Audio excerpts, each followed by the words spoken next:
I took a pay cut to follow my dream, and YouTube rewarded my worst video. Let me explain. I took a pay cut to make videos about bags. People on TikTok warned me that I would regret my decision and told me that Japanese companies are really hard to work for.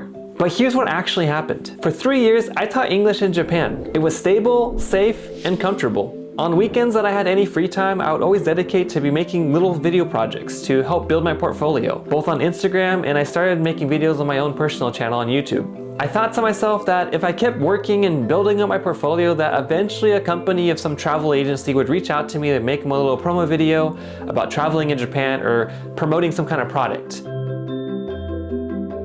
And I kept thinking to myself, how can I take my passion and put it into a career, especially living in Japan, where Japanese isn't my first language and I've never taken a standardized Japanese test to prove my skill sets. And through mutual friends, I got in contact with the owner of this company, Kawanishi-san himself. いらっしゃいませ、川西カバンの川西です。川西です。川西カバンの川西です。このチャンネルは愛されるものづくりをテーマに世界に羽ばたく川西カバンがお届けしております。And through talking with them, they were at a transitional period that was looking for someone to start up an English YouTube channel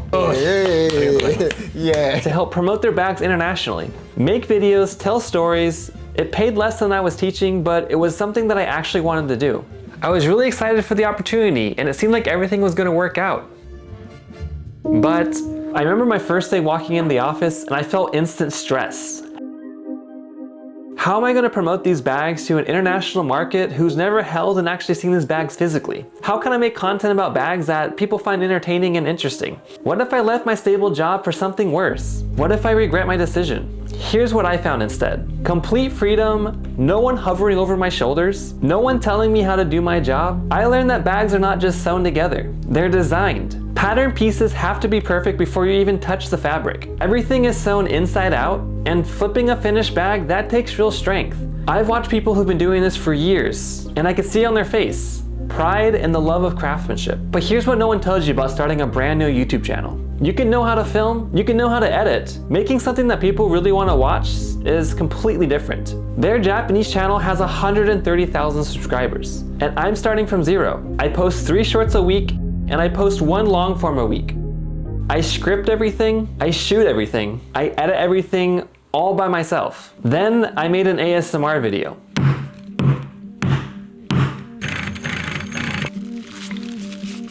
Just filmed hands working on the bag, and it has over 26,000 views. And honestly, I felt a little bit discouraged. I put hours in the videos about craft, challenges, interviewing other people, and the why behind making these bags. So I started thinking to myself, did I make a mistake? Did I take a pay cut to become an ASMR channel? And then about a month ago, our boss had a meeting with everyone. He laid out the complete vision of the company moving forward. Not talking about sales targets, not about growth metrics, but about 5 principles that he envisions our company moving forward. Number 1, we exist to improve the quality of our customers' lives. Second, we pursue both material and spiritual richness for both ourselves and our customers. 3, we lead a society to a brighter and enjoyable future. 4th, we create a place where everyone can thrive. And 5th, we ensure Kawanishi Kaban continues to exist. And I remember sitting there just thinking, these aren't just corporate buzzwords. This is what he actually feels and what he actually believes. And then something just clicked. I wasn't failing because my videos weren't getting views. I was asking the wrong questions entirely. The question isn't how do I get more views? The question is, am I improving someone's life? It's very nice. Very convenient. Am I creating something that pursues richness beyond money? That in mind, would you still pick this one? I would. You would? Next $100? And am I helping build something that can thrive and continue?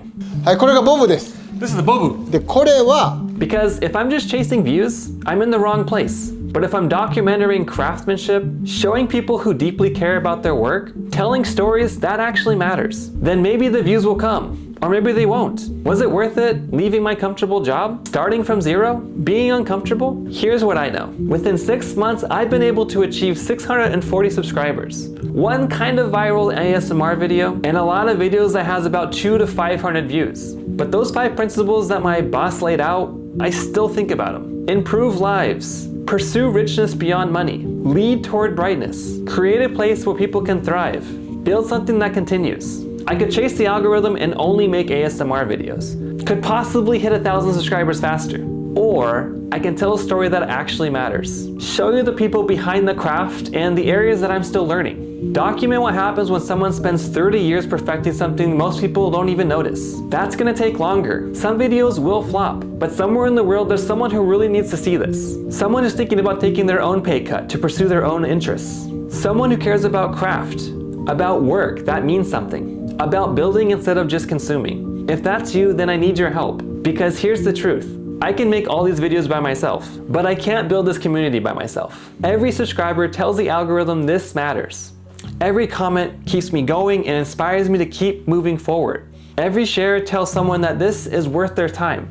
So if you believe that craft really matters, that stories about real work are worth telling, and that there's value about watching someone who's figuring out in real time, not because I need to hit those numbers, but because together we might actually be able to hit those 5 principles. Something that improves lives. Something rich, not in views, but in meaning. Something that leads to a brighter future. A community who cares about craft can thrive, and something that can continue long after this video ends. So for those of you who've been starting from the very beginning, and no matter where you are in the world, thank you so much for watching the videos and taking the time to subscribe to this channel. It means the world to me and everyone here in the office, and everyone is so excited when they get to see that this company is starting to make small steps into the international market and trying to actually expand. I'm excited for the next year, and I'm curious to see what we have in store and what the channel is going to look like from a year from now. But I just wanted to make sure I mark this point in my life on this YouTube journey so that if I look down the road to this exact moment, I remember the exact feelings that I felt and how I started this channel.